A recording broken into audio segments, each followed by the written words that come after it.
वर्ष 2000 में प्रभु हमें स्वर्ग के साम्राज्य में ले जाने के लिए बादलों के संग उतरेंगे। हमारी आत्माएं, रूहें और शरीर बचा लिए जाएंगे। मृत्यु हमें छू नहीं सकती। हम जीवित आरोहित किए जाएंगे। लेकिन प्रभु वर्ष 2000 में वापस नहीं आए थे।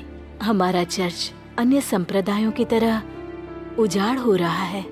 क्या लगता है परमेश्वर क्या जाहिर करना चाहते हैं? अगर भाई लीन का मार्ग सही था तो वह जीवित स्वर्गारोहित क्यों नहीं किए गए? हमने हमेशा कामना की है कि प्रभु से मिलने के लिए हमें आसमान में उठा लिया जाएगा, लेकिन अब समझ में आया कि ये सिर्फ हमारी दिमागी उपज थी। अगर वे प्रभु यीशु नहीं हैं जो बादलों से उतरेंगे और हमें स्वर्ग के राज्य में उन्नत करेंगे, तो हम उन्हें बिल्कुल स्वीकार नहीं करेंगे। अरे ये क्या है? तुम फरीसियों की तरह बात क्यों कर रहे हो?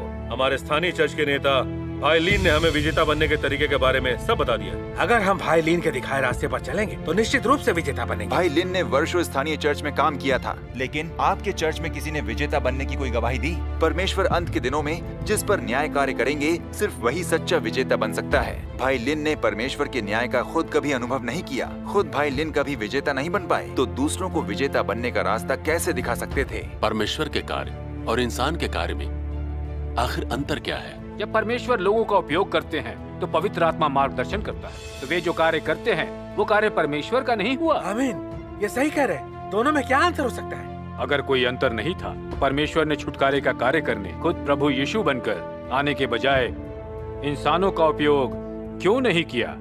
देहधारी परमेश्वर उन लोगों से मौलिक रूप से भिन्न है जो परमेश्वर द्वारा उपयोग किए गए हैं। स्वयं परमेश्वर के कार्य में संपूर्ण मानव जाति का कार्य सम्मिलित है और यह संपूर्ण युग के कार्य का भी प्रतिनिधित्व करता है। मनुष्य का कार्य केवल उन मनुष्यों का कर्तव्य है जिन्हें उपयोग किया जाता है और इसका प्रबंधकीय कार्य से कोई संबंध नहीं है। परमेश्वर जिनका उपयोग करते हैं वो देहधारी परमेश्वर नहीं है और उनमें उनका दिव्य सार नहीं होता।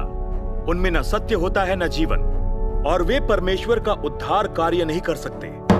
परमेश्वर ने भाई लिन का उपयोग किया, इसलिए उनके वचनों में पवित्र आत्मा का ज्ञान है।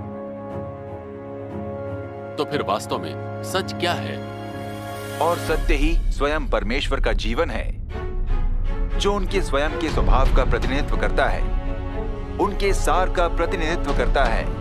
केवल मसीह ही सत्य, मार्ग और जीवन है। मेमना जहाँ कहीं भी जाए हमें उसका अनुसरण करना चाहिए।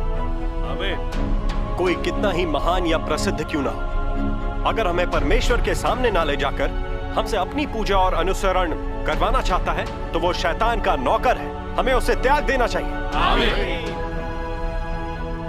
परमेश्वर के उद्धार का कार्य बहुत ही वास्तविक है और व्यवहारिक